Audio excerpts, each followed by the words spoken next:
अस्सलामुअलैकुम वरहमतुल्लाहि वबरकातुहू। उम्मीद है आप सब ठीक होंगे। अल्हम्दुलिल्लाह मैं भी ठीक हूँ। अल्लाह ताला आपको ईमान की बेहतरीन हालत में रखे, दीन का सही फहम अता करें। आई होप सो आप मेरी वीडियो से बहुत कुछ सीख रहे हैं, आप मुझे अप्रिशिएट कर रहे हैं। आपकी अप्रिसिएशन मेरे लिए हिम्मत का बाइस है, मेरे अंदर और जुस्तजू पैदा कर रही है। तो थैंक यू सो मच। मैं आपकी बहुत ज़्यादा शुक्रगुजार हूँ कि आप मेरी वीडियोस को देख रहे हैं। आई होप आप बहुत कुछ सीख रहे होंगे, आपके नॉलेज में इजाफा हो रहा होगा, आपको बहुत सी चीज़ें पता चल रही होंगी। जैसा कि हम सबको इस्लाम दीन बहुत मुश्किल करके बताया जाता है, तो इस्लाम और दीन इतना मुश्किल नहीं है।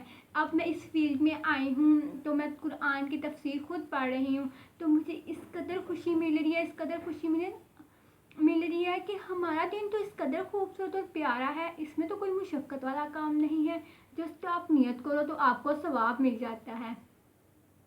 तो मैं हैरान हूँ हम क्यों नहीं पढ़ते कुरान। तो मैं चाहती हूँ आप सब लोग कुरान पढ़ें, खुद से तफसीर पढ़ें। इतना कुछ मिलेगा पढ़ने के लिए, इतना कुछ मिलेगा। ये बहुत प्यारी तफसीर है, बहुत प्यारी बुक है, बहुत प्यारी। इसमें आपको इंतहा का नॉलेज मिलेगा। आपको पता है कि मैं इतने नॉवेल्स पढ़ती थी, मैं हमेशा कुछ नॉलेज की तलाश में रहती थी, मूवीज़ देखती थी, हमेशा मैं नॉलेज की तलाश में रहती थी। मुझे ऐसी साइंटिफिक चीज़ें मिले तो मैं पढ़ूँ और मैं जब उस पर तजर्बा करूँ तो मुझे खुशी मिले। तो कुरान से बेस्ट कोई नॉलेज नहीं है, कोई चीज़ नहीं है। इस कदर प्यारी चीज़ें, इस कदर नॉलेज वाली ऑथेंटिक चीज़ें, और बहुत मज़ा आ रहा है अल्हम्दुलिल्लाह। जब आप पढ़ेंगे आपको भी बहुत मज़ा आएगा। आप सब मेरी फैमिली है, मुझे मेरी फैमिली इस कदर सपोर्ट कर रही है, मुझे आप सपोर्ट कर रहे हैं सबसे मेन। तो अगर मैं एक कदम भी मतलब सोचती हूँ ना कि मेरे अंदर गफलत बेदार होती है, जब मैं आपकी तरफ देखती हूँ हाँ आप मुझे अप्रिशिएट कर रहे हैं, तो मुझे लगता है कि हाँ सीखना चाहिए। मेरा दिल करता है मैं और सीखूँ, ताकि आपको बताऊँ, आपके अपनी फीलिंग्स शेयर करूँ आपके साथ कि मैंने ये सीखा, ये सीखा, ये सीखा, बहुत कुछ सीखा अल्हम्दुलिल्लाह। अभी तो सेकंड पारा कंप्लीट हुआ है, बहुत कुछ सीखने को मिला। हमारे कॉन्सेप्ट इस कदर ख़राब थे, मैं बहुत कॉन्सेप्ट ख़राब थे, मेरे तो बहुत कॉन्सेप्ट ख़राब थे, क्योंकि हमें अपने आबाओ अजदाद से नॉलेज इस कदर का मिला हुआ है। मैं तो हैरान हूँ। लेकिन इस्लाम तो बहुत प्यारा है, बहुत प्यारा है। ये सब की परवाह करता है, सब, इसमें सबका जिक्र है, मेरा, आपका, अमीर, गरीब, हाकिम, गुलाम, बादशाह, जिसका मर्जी लेना उस सबका जिक्र है इसमें। इस कदर प्यारी किताब, इस कदर प्यारी किताब। तो मैं आप अल्हम्दुलिल्लाह मेरा सेकंड पारा भी कंप्लीट हो गया, फर्स्ट पारा भी कंप्लीट हो गया अल्हम्दुलिल्लाह। फर्स्ट पारा में मैंने क्लियर कर लिया था, बट मैं आपको बताना भूल गई। खैर बहुत अच्छा क्लियर किया, और सेकंड पारा भी बहुत अच्छा क्लियर हो गया अल्हम्दुलिल्लाह। तफसीर मैंने बहुत अच्छी क्लियर की, और इसमें अहकामात आए थे सेकंड पारा में, बीवी के हकूक़, और था हज, ज़कात, उम्रा कैसे करना चाहिए, उम्रे में क्या क्या चीज़ें करनी चाहिए, आपको कैसे नियत बांधनी, कैसे सब कुछ ऐसा लगता था हम उम्रा कर रहे हैं। वो फीलिंग्स आई थी। आप इमेजिनेशन में सोचे तो देखो, अपनी तसव्वुराती दुनिया में सोचे तो सही, इतनी खुशी मिलती है। हम नियत ही नहीं बांधते। कभी आपने नियत बांधी कि मैं उम्रा करने जाऊँगी? बस मैं ये नियत बांधी थी कि अल्लाह मैं उम्रा करने जाऊँगी, और रमज़ान का महीना होगा, बारिश हो रही होगी तो किस कदर मज़ा आएगा, सामने खाना काबा होगा, और मैं फिर रोज़ा अफ्तार कर रही होंगी, और बारिश हो रही होगी, और मैं दुआएं मांग रही हूँ। मैं बहुत बार सोचती थी, बट अल्लाह ताला हम सबको तौफीक दे। कोशिश का नाम ही तो है, हम कोशिश करेंगे, लेके जाना अल्लाह ताला का काम है। हम दुआ करेंगे, करना अल्लाह ताला का काम है, क्योंकि वो मुसब्बिबुल असबाब है, वो सबकी दुआएं सुनता है, वो सबके लिए ऐसे वसीले पैदा करता है।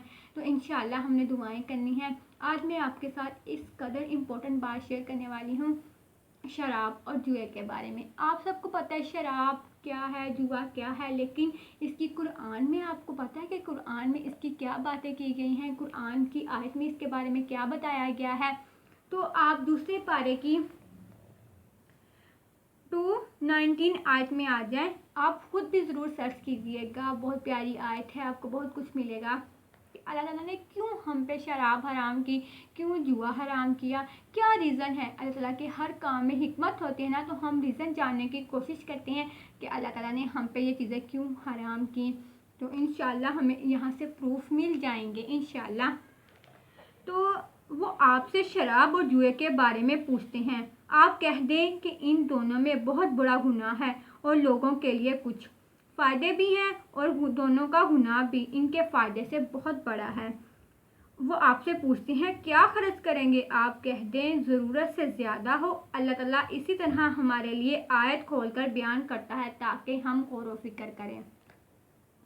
तो इसमें क्या है, शराब और जुए की वजाहत मैं बता दूं। शराब और जुआ क्यों हम पर हराम किया गया, और सहाबा किराम इसके बारे में सवाल क्यों पूछते थे बार बार। इसलिए पूछते थे क्योंकि जब पहले का दौर था वो ज़माना जहलियत का दौर था, लोग इसके बारे में बहुत सवाल करते थे। शराब का हुक्म आहिस्ता आहिस्ता पहले कहा कि तुम शराब से दूर हो जाओ, फिर उसके बाद शराबों को मतलब शराब पीकर नमाज मत पढ़ो।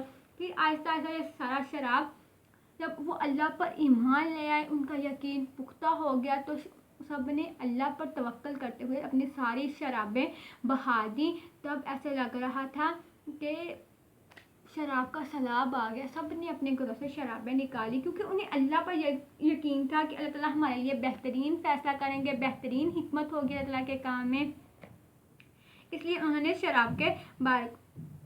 शराब को फेंक दिया, क्योंकि अल्लाह ताला का हुक्म है, वो हुक्म की नाफरमानी नहीं कर सकते। तो हम क्यों करें, हम उम्मत मुस्लिमा हैं, हमें ज़िम्मेदारी सौंपी गई है, हमें कहा गया कि शराब नहीं पियो, तो हम नहीं पियेंगे इंशाल्लाह। कभी इसके बारे में सोचेंगे भी नहीं। तो अल्लाह ताला हम सबको हिदायत दें। और शराब, हर वो चीज़, इवन शराब नहीं, हर वो चीज़ जो आपकी अक्ल को मफलूज कर दे, वो चीज़ हम पर हराम है। इसीलिए तो शराब हमारी अक्ल को मफलूज कर देती है, शराब हमारी अक्ल को डांप लेती है। आप कभी गौर कीजिएगा, जहाँ शराब होगी वहाँ जिना आम होगा, जहाँ शराब होगी वहाँ बेहयाई के काम होंगे, यहाँ शराब होगी वहाँ जुआ होगा, और जहाँ शराब होगी वहाँ डांस नाच गाना हर कुछ होगा। तो हमें शराब से बचना चाहिए। वो हमारी अक्ल को ऐसे खा लेती है कि हमें कुछ सोचने समझने की सलाहियत नहीं बाकी रहती हमारे अंदर। इंशाल्लाह हर वो चीज़ जो हमारी अक्ल को डांप ले वो शराब होती है। और फिर वो हम शराब इवन के हमारी अक्ल को नहीं डांपती, वो हमारे जिस्म को मफलूज कर देती है, माल को में कमी करती है, हमारी इज्जत में भी कमी होती है। तो हमारे एक करीब सोसाइटी में ना एक शराब पीने वाला रहता है, तो वो काफ़ी रिच था। वो शराब पीने लग गया, फिर आहिस्ता आहिस्ता उसने सारी दौलत माल शराब के लिए खर्च कर दिया। अब वो क्या करता है, अब घर वाले तो नहीं पैसे देते शराब के लिए, कौन पैसे देता है, फिर चोरी से सब कुछ काम करना पड़ता है। वो चोरी करने लग गया। अब वो इवन के वो शराब की धुन में हो के वो चोरी करता है, तो वो पकड़ा जाता है, तो इसके लिए उसको मार पड़ती है, कभी वो जेल चला जाता है। तो देखिए शराब पीने से कितने नुकसानात हो रहे हैं, जेल जा रहा है, इज्जत नफ्स काम हो गई, सब उससे दूर भाग रहे हैं, कोई इससे बात नहीं करा। जहाँ वो शराब पी के गिर गया वहाँ गिर गया, किसी को कोई परवाह नहीं। तो शराब हमारी माशरती बुराइयों को जन्म देती है, शराब जो होती है। तो हमें क्या करना है, शराब से दूर रहना है। आपको पता है अमेरिका में ना रिसर्च हुई, अमेरिका के लोग बड़े परेशान थे कि क्या हुआ, इस कदर लोग मर क्यों रहे हैं, सिल की बीमारी की वजह से लोग क्यों मर रहे हैं। पहले मैं आपको डिफाइन कर दूँ सिल की बीमारी कौन सी है। टीबी की बीमारी होती है सिल की। तो साइंटिस्ट ने क्या किया, रिसर्च की, तो साइंटिस्ट को पता चला कि सिल की बीमारी जो है ना सबसे ज़्यादा कसरत से शराब इस्तेमाल करने से होती है। तो इसलिए सबसे ज़्यादा डेथ अमेरिका में शराब पीने की वजह से होती हैं। शराब आपके जिस्म को खा लेती है, और ऐसे खाती है कि आपकी कुव्वत को ऐसे खा लेती है कि क्या होता है, आप हड्डियों का ढांचा रह जाते हो, और आपकी फिज़िकल अपीयरेंस भी ख़राब होती है। और आप अगर 40 साल के हो तो आप 60 के लगोगे, 20 साल एक्स्ट्रा लगोगे। मतलब हमें शराब की लत से बचाए। माली नुकसानात के बारे में ये कि अगर किसी बस्ती में शराब खाना खोल दिया जाए तो उस बस्ती का सारा माल शराब की ये लग जाएगा, वो बस्ती उजड़ कर तबाह हो जाएगी। तो क्या होगा, शराब हमारे माल को भी कम करती है, वो बस्ती ख़राब हो बर्बाद होगी जिस माशरे में जिस बस्ती में शराब होगी। तो शराब से कत्ल और जिना आम होता है, क्योंकि इंसान की अपनी सोच और सलाहियत नहीं रहती, फिर जो कोई उससे काम करवाएगा वो कर लेगा चुप करके। इससे हमारी अक्ल और हमारी बॉडी भी ख़राब होती है, माशरे में बिगाड़ पैदा होता है शराब की वजह से, जो इंसान की तबाह और बर्बादी का बायस बनता है। जुए की वजह से शैतान इंसान के दिल और दिमाग पर चलता है। जुआ काफ़ी तरह का होता है, लेकिन मैं आप जो चीज़ शर्त लगा कर खेली जाए, वो इवन कोई भी खेल हो, जो चीज़ शर्त लगा कर खेली जाए वो जुआ होती है। चौसर और इसमें कहा गया था लूडो के बारे में, हाँ चौसर कहते हैं लूडो को। अगर लूडो भी हम शर्त लगा कर खेलेंगे ना तो वो भी हमारे लिए हराम होगी। तो इसकी जुए की वजह से शैतान इंसान के दिल दिमाग पर छा जाता है। ये बड़ी रीज़न है। जुए से हाथ आने वाले माल की वजह से इंसान बहुत सी, जुए से जो हमारे अंदर हाथ के अंदर माल आता है, जो हम माल जीतते हैं, आपको पता है जब हमारे पास कसरत से 1 मिनट में माल आ जाता है बिना किसी एफर्ट के, तो वो माल हमें बुराइयों की तरफ मुब्तला करता है। उस माल में बरकत नहीं होती कि वो माल हम अब अच्छे काम के लिए नहीं यूज़ कर सकते, वो उस माल का कोई फ़ायदा नहीं, ना आखिरत में ना दुनिया में। तो हमें क्या करना, जुए के माल से बचना चाहिए। अच्छा, शराब और जुए के फ़ायदे, मैं आपको शराब और जुए के फ़ायदे भी बता देती हूँ और नुकसान भी ज़रूर बताऊँगी। शराब से बदन में चुस्ती आ जाती है, बाल जहनों में तेज़ी आ जाती है, जिनसी कुव्वत में इजाफा होता है, इसकी खरीदो फरोख्त में काफ़ी नफ़ा होता है, और जुए से जीतने की सूरत में इंसान के पास बहुत ज़्यादा माल जमा हो जाता है। और अब मैं आपको बताऊँगी शराब और जुए से इंसान के अंदर जो इखलाक, शराब और जुए की वजह से इंसान का इखलाक ख़राब होता है। सबसे पहली इसके नुकसानात बात कर रही हूँ अब मैं, शराब के नुकसानात हैं। और दीन को नुकसान पहुँचता है, गुनाह, उसे अच्छाई और बुराई की तमीज़ भूल जाती है शराब पीने वाले को। एक फ्रांसीसी हुनरी अपनी किताब में लिखते हैं कि बहुत ज़्यादा मुहलिक हथियार जिसमें अहले मशरक़ की बीच कुन्नी गई थी, वो दूध दिलाई तलवार जिसमें मुसलमानों को कत्ल किया गया, ये शराब थी। शराब की वजह से बहुत सारे मुसलमानों को कत्ल किया गया था। शराब हमारे लिए हमारी अक्लों को खा जाती है, शराब हमारे माल को खा जाती है, शराब हमारी इज्जत में कमी करती है, शराब हमारे जिस्म को मफलूज कर देती है, शराब बहुत कुछ करती है। अगर आप नॉलेज लेना चाहें कि आप किसी इंटरनेशनल कंट्री में जा रहे हो, कहीं भी जा रहे हो, आप काइंडली सर्च करके जाइएगा कि कहीं आप सॉफ्ट ड्रिंक के तौर पर कोई ऐसी ड्रिंक तो नहीं पी रहे जो हमारे लिए हराम हो। तो हराम पीना भी हमें किस कदर मतलब कि बुराई में मुब्तला कर देगा। आहिस्ता हमें उस चीज़ की लत लग जाएगी, हमें आदत हो जाएगी, फिर वो चीज़ हमें बुराइयों की तरफ मुब्तला करेगी। तो इंशाल्लाह हमने इस चीज़ को देखना है। मैं आपको सही मुस्लिम में रवायत है कि रसूल सल्लल्लाहु अलैहि वसल्लम ने फरमाया, जो शख्स चौसर खेलता है वो गोया खंजीर के गोश्त और खून में अपने हाथ रखता है। चौसर यानी कि चौसर लूडो शर्त लगा कर खेलना, खंजीर यानी कि सुअर के गोश्त और खून में अपने हाथ रखता है। नौजुबिल्लाह, किस कदर बात की गई है। सैयदना अली ने फरमाया कि शतरंज मुयस्सर यानी जुए में दाखिल है, शतरंज भी जुए में दाखिल है। शतरंज तो नदरशत से भी ज़्यादा बुरी है। इस आयत से पता चलता है कि हर बुरी चीज़ में भी कुछ फ़ायदे होते हैं, लेकिन इंसान को मख्स किसी चीज़ के चंद फ़ायदे नहीं देखने चाहिए, बल्कि उसके नुकसानात भी देखने चाहिए कि अगर हमें इस चीज़ से फ़ायदा हो रहा है, अगर 20% फ़ायदा है ना, तो हमें 80% इसके नुकसानात भी हैं। हम इस चीज़ को मद्देनज़र रखना चाहिए, और हम वो काम हमेशा करते हैं जिसमें हमें ज़्यादा मुनाफा हो और नुकसान कम हो।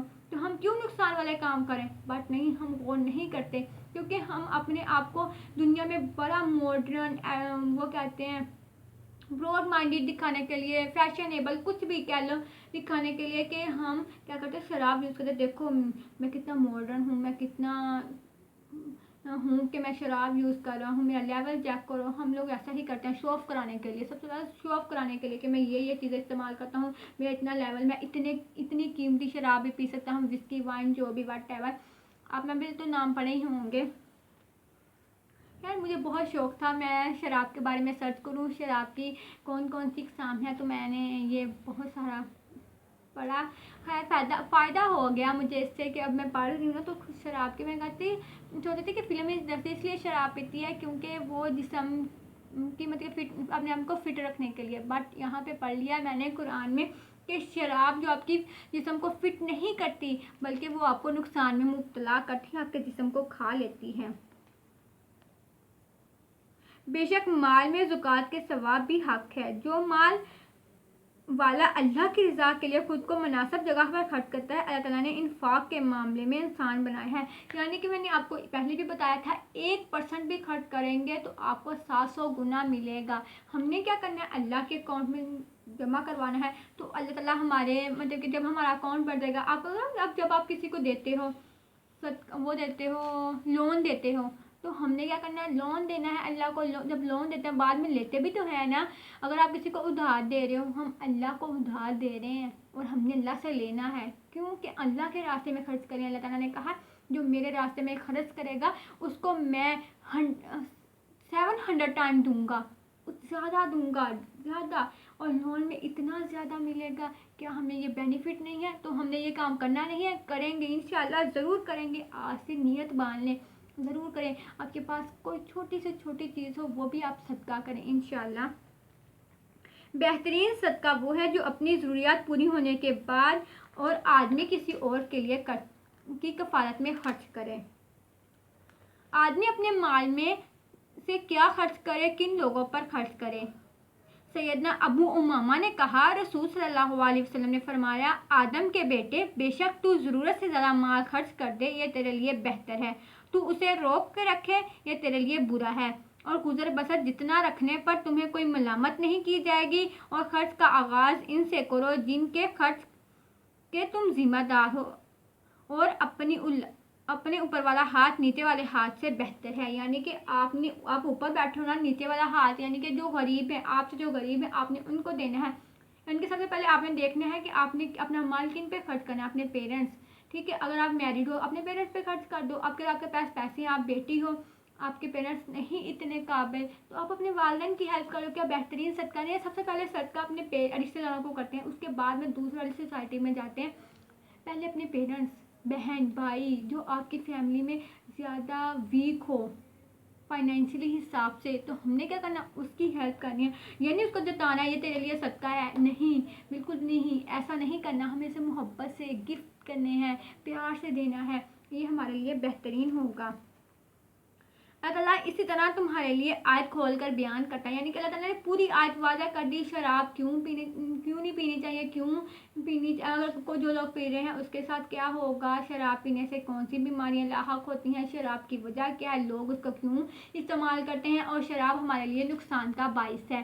तो हम इंशाल्लाह इसे नहीं पियेंगे। और अल्लाह ने कहा आपने जो माल शराब में खर्च करना है, इससे बेहतर है कि आप अपना माल अल्लाह की रास्ते में खर्च करें। अल्लाह आपको आपका माल डबल करके देगा। जो हम जुए से पैसे जीतते हैं, यानी डबल करने के लिए हम जुआ खेलते हैं कि हमारा माल में जल्दी से जल्दी इजाफा हो जाए। तो अल्लाह ने कहा कि आप मेरे रास्ते में खर्च करो, मैं आपको डबल दे दूंगा। तो बेहतरीन नहीं है? ज़रूर जुआ खेलना है, अल्लाह के अकाउंट में जमा करवा दें। और फिर अल्लाह ताला ने फरमाया है कि मैंने ये सब चीज़ें इसलिए बयान की कि गौर व फिक्र करने वाले को समझ आ जाए कि मैंने चीज़ें क्यों बयान की हैं, कि शराब पीने से नुकसानात क्या होंगे, फ़ायदे क्या होंगे। ये अक्ल वालों के लिए निशानियाँ हैं। अल्लाह ताला की हर काम में हिकमत होती है। हमें ये ज़रूर सोचना है अल्लाह ताला की इस काम में ज़रूर हिकमत है, तभी तो उसने मना किया। क्या हम अपने आप को इतना बचा के हर काम में हम अपने क्या कहते हैं जन्नत तक पहुंच जाएंगे? इंशाल्लाह पहुंच जाएंगे। और फिर वहाँ पी लेंगे। ख्वाहिश है, बहुत सारे लोगों की ख्वाहिशें होती हैं, तो ख्वाहिश है तो हम जन्नत में जाएंगे इंशाल्लाह, वहाँ बैठ के शराब पी लेंगे। तो कोई बड़ी बात नहीं। कुछ ख्वाहिशें मैंने आपको बताया था, कुछ ख्वाहिशात अपनी अधूरी भी रखो। अगर सारी ख्वाहिशात पूरी कर लोगे तो फिर आखिरत के लिए क्या बचा के रखना है। तो सना ने पूछा आखिरत में जाके यानी कि जन्नत में जाके क्या करेंगे, कौन सी ख्वाहिश है। तो हमारे साथ एक डॉक्टर थी, बहुत प्यारी डॉक्टर है, तो फिजियोथेरेपिस्ट थी। वो कहती मैं जन्नत में जाके ना मैं मीठा खाऊंगी, स्वीट डिश खाऊंगी, गुलाब जामुन, चॉकलेट शेक, बर्फ़ी, बहुत कुछ उन्होंने स्वीट डिश कहा। आई थिंक सो उनकी स्वीट डिश उनकी फेवरेट थी। तो एंड पे ये भी लिखा क्योंकि वहाँ डर नहीं होगा कि हमें डायबिटीज़ हो जाएंगी। अच्छी बात कही। और मैंने जाकर वहाँ मैंने लिखा कि मैं मतलब कि क्या करूँगी जन्नत में जाके, कौन सा फल खाऊंगी। मैंने कहा मैं शराब पीऊँगी क्योंकि यहाँ पे तो हराम है, तो वहाँ जाके पीऊँगी। और नंबर 2 मैं मैक्सीज पहनूँगी क्योंकि मैं जन्नत में जाऊँगी ना, तो इंशाल्लाह ताला हम सबको जन्नत में लेके ख्वाहिश है, ख्वाहिश होगी तो कहते हैं ना कुछ ख्वाहिशात के पीछे आप भागते हो, बल्कि अब इंसान अपनी हर ख्वाहिश पूरी करने के लिए पीछे भागता है। कोई कहता है मैं अमेरिका चले जाऊँ, कोई कहता है मैं फ्रांस चला जाऊँ, कोई कहता है मैं ये चीज़ पालूँ, कोई कहता है मैं ओडी हासिल कर लूँ, कोई कुछ कहता है। हर किसी की अपनी अपनी अलग अलग ख्वाहिशात होती हैं। यह इंसान पर डिपेंड करता है कि इंसान का माइंड लेवल या इंसान किस तरह का सोचता है। तो मैंने कहा कि मैं शराब पीऊँगी, मैं मैक्सीज पहनूँगी। तो आप सोचें आप जन्नत में जाके क्या करेंगे, कौन सा फल खाएंगे, क्या खाएंगे, तो जिसकी आपको टेंशन नहीं होगी। क्योंकि जिस उम्र में हम मरेंगे, हमें यंग करके हम सारी ज़िंदगी, वो हमारी आने वाली ज़िंदगी होगी, ना उस पर हमें मौत आएगी ना कुछ, और हम मज़े में रहेंगे। तो उस मज़े की ज़िंदगी में कैसा घर चाहिए, क्या खाना चाहते हैं, क्या पीना चाहते हैं, क्या चीज़ आपकी फेवरेट है, वो सोचें। तो मैंने ये भी देखा था मैं क्रब्स खाऊंगी। जब मैं सोचती हूँ ना मैं क्रब्स खाऊंगी, मेरी मम्मा मुझे कहती है नहीं क्रब्स नहीं खाने, तो इसके लिए मुझे सऊदीया जाना पड़ेगा क्रब्स खाने, क्योंकि वहाँ के क्रब्स फेमस हैं। और तो मुझे पता नहीं कहाँ के क्रब्स हैं, लेकिन मैंने वहाँ के देखे हुए हैं। मुझे बहुत शौक है वो क्रब्स खाने का इंशाल्लाह, क्योंकि वो हमारे लिए हलाल है, दुनिया में भी हलाल है क्रब्स, और वो खाते हैं लोग। लेकिन मैंने कभी नहीं खाए, झींगे भी नहीं मैंने कभी खाए है। पता नहीं वो खाने नहीं देती फैमिली के, कैसे इरिटेटिंग। लेकिन अल्लाह ताला ने कहा कि आप शैतान के कदमों की पैरवी मत करो, जो चीज़ें मैंने आपके लिए हलाल कर दी हैं उसमें कोई फ़ायदा है। तो इंशाल्लाह जब मैं जाऊँगी तो मैं ज़रूर खाऊँगी। आप भी सोचिए आपने क्या क्या खाना है, कौन सी ऐसी चीज़ें खाने वाली हैं, और क्या पहनेंगे, कैसा घर लेंगे, कैसा उसका वो इमेजिनेशन में आप अपना घर बनाए जन्नत में। तो फिर जन्नत में जाने की तैयारी भी तो करें, थोड़ा सामान भी तो पैक करना है। हम किसी किसी कंट्री में या किसी शहर में ट्रैवल कर रहे होते हैं, तो हमें सामान पैक करने की ज़रूरत पड़ती है। तो यहाँ भी हमें थोड़ा सा सामान पैक करना है। कोशिश, इसका सबसे बड़ा सामान कोशिश है। कोशिश जितनी करेंगे ना, अपने आप को बचा बचा के जन्नत में ले जाएं बस। इंशाल्लाह हमारी कोशिश का नाम ही तो है नेकी, अच्छी खालिस नेकी। जो हमारी नीयत होगी, जैसा हमारी नीयत होगी वैसा हमें फल मिलेगा, जैसा हमारा गुमान होगा। इंशाल्लाह आपने बहुत कुछ सीखा होगा। अल्लाह ने हमें शराब के बारे और जुए के बारे में मना क्यों किया है। तो आई होप सो आपने मेरी वीडियो से बहुत कुछ नॉलेज किया होगा। आप मेरी तरह नॉलेज सीकर्स बन जाएं। अगर जिनकी ज़िंदगी बेचैन है, बेसुकून है, डिप्रेशन है, शाम को आके आपको एंजाइटी हो जाती है, आप डिप्रेशन में चले जाते हो, तो आप ज़रूर मतलब कि ज़रूर कुरान की तरफ लौट आएँ। ये बेहतरीन तरीका है, ये बेहतरीन उम्र है कुरान की तरफ लौटने के लिए। मेरी आप सबसे रिक्वेस्ट है कि आप ज़रूर एक बार ज़िंदगी में कुरान की तफसीर पढ़िएगा। आज से ही पढ़ना स्टार्ट करते हैं, बेशक एक आयत हो, हाफ आयत हो, समझने की कोशिश करें। अल्लाह ताला मुझे आप सबको तौफीक दे। आमीन या रब्बिल आलमीन। अल्लाह हाफिज़।